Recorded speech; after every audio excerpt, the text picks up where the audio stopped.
tous les classiques qui étaient Adam Smith, David Ricardo, Karl Marx, John Stuart Mill, Malthus plus ou moins, tous les classiques de la création de la pensée économique intégraient une pensée sociale. C'était plus des philosophes sociaux que des économistes purs, comme on dirait aujourd'hui. Mais les néoclassiques, à partir de Léon Walras, en gros Auguste et Léon Walras, donc le père et le fils, milieu et fin du XIXe siècle, vont inaugurer une espèce de pensée de la science économique qui se dit scientifique.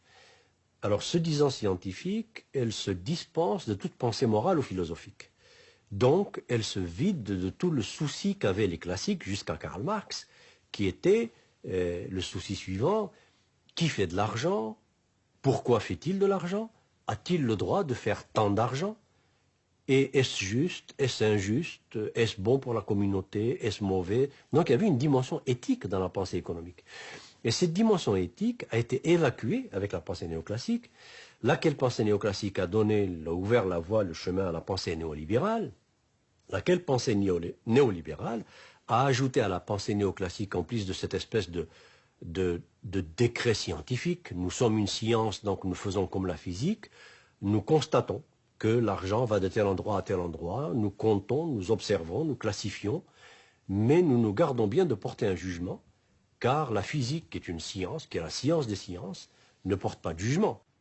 Plus nous croyons devenir efficaces économiquement, il faut dire plus exactement financièrement, parce qu'on confond l'économie et la finance, c'est multiplier l'argent.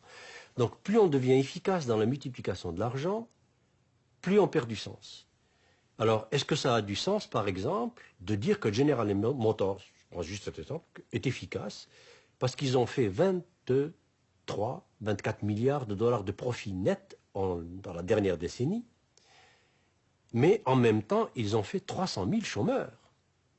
Alors, est-ce que ça a du sens? D'un côté, on dit General Motors est efficace, mais que veut dire cette efficacité? On dit, par exemple, l'économie américaine plus efficace. Bon, et le plus efficace en indicateur financier, en indicateur de rendement sur capital investi, etc. Mais jamais les États-Unis n'ont eu autant de gens qui vivent au-dessous du seuil de pauvreté à l'américaine, bien sûr. Jamais l'Amérique n'a eu autant de gens qui n'ont pas accès à des soins. 40% de la population américaine n'a accès pratiquement à aucun soin de santé. Jamais les États-Unis n'ont eu un niveau d'éducation aussi bas. 50% des Américains ne savent pas situer l'Angleterre sur une carte de géographie. Aujourd'hui, enfin c'est quand même aberrant. Quand on a la télévision, quand on a tout ça, 50 chaînes minimum par maison. Donc voilà un peu en gros ce que j'appelle cette panne de sens.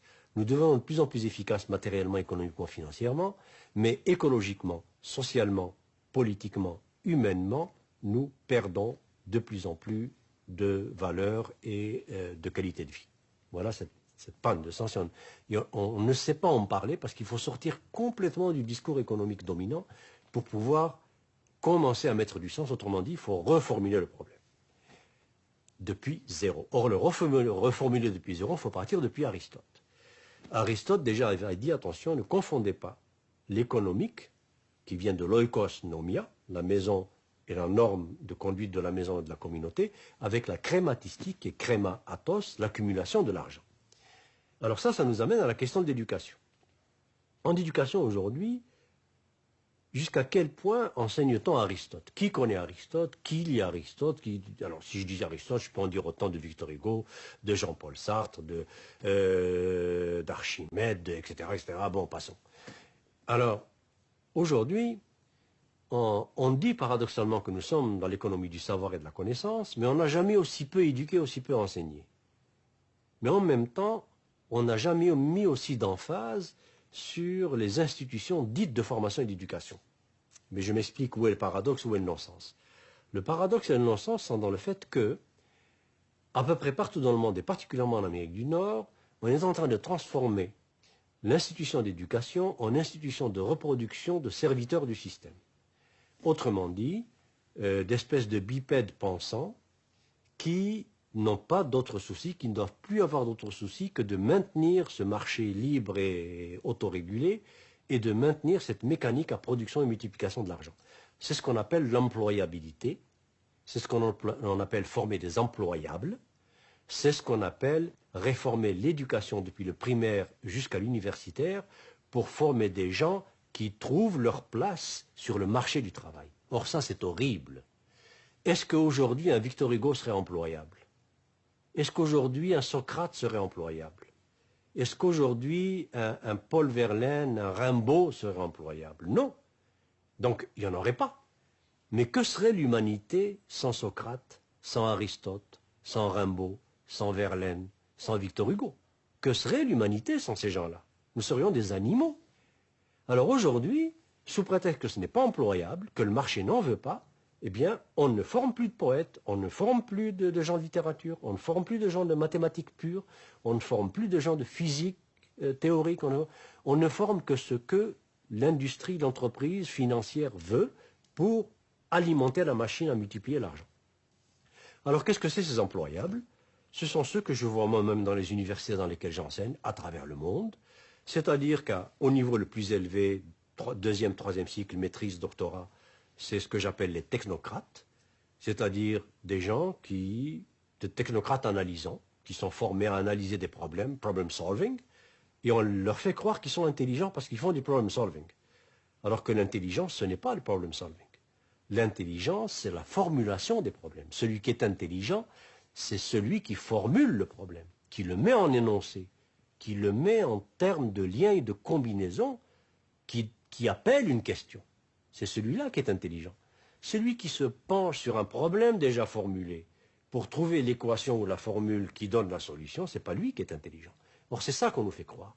Donc, des technocrates analysants, c'est des gens qui maîtrisent des techniques d'analyse et de calcul et qui confondent penser, réfléchir avec analyser et calculer. Et ils prennent des décisions sans état d'âme, du genre licencier 60 000 personnes en un jour, doubler son salaire de millions de salaires et dire je souffre en plus. Je prends des décisions difficiles. Mais ça, c'est des non-humains.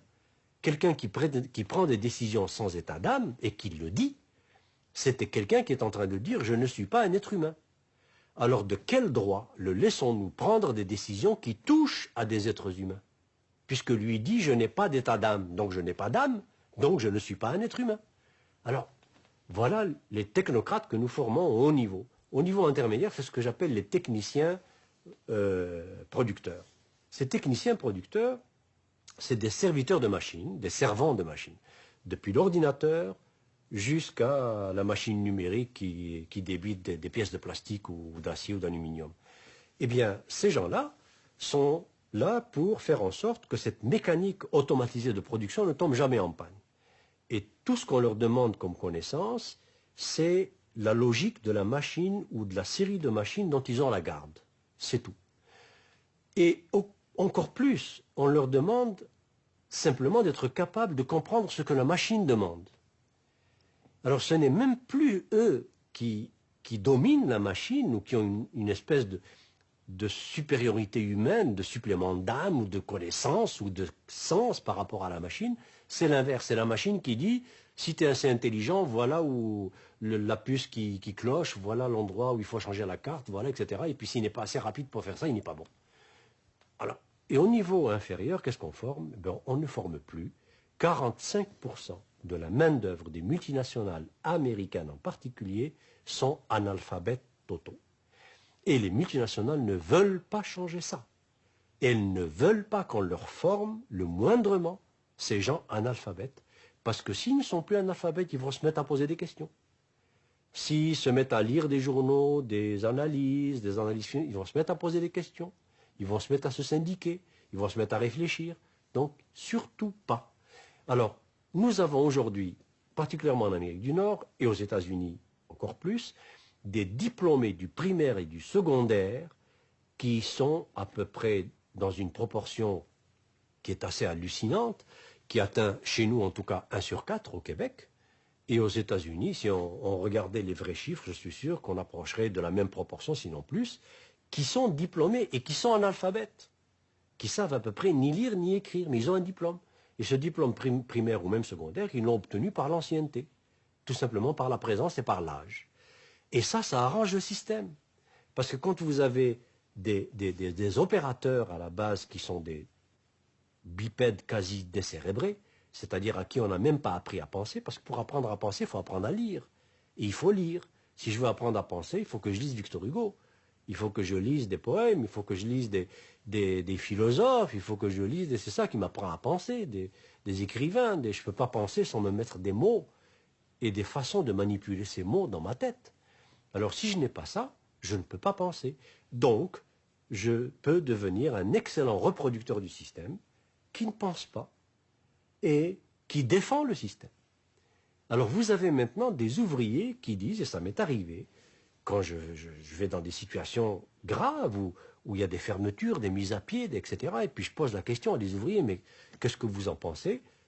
Très souvent, ils me disent, ben, c'est la loi du marché, c'est la compétitivité, il faut qu'on soit plus compétitif que les Japonais, sinon ils deviennent les défenseurs du système qui est en train de les broyer.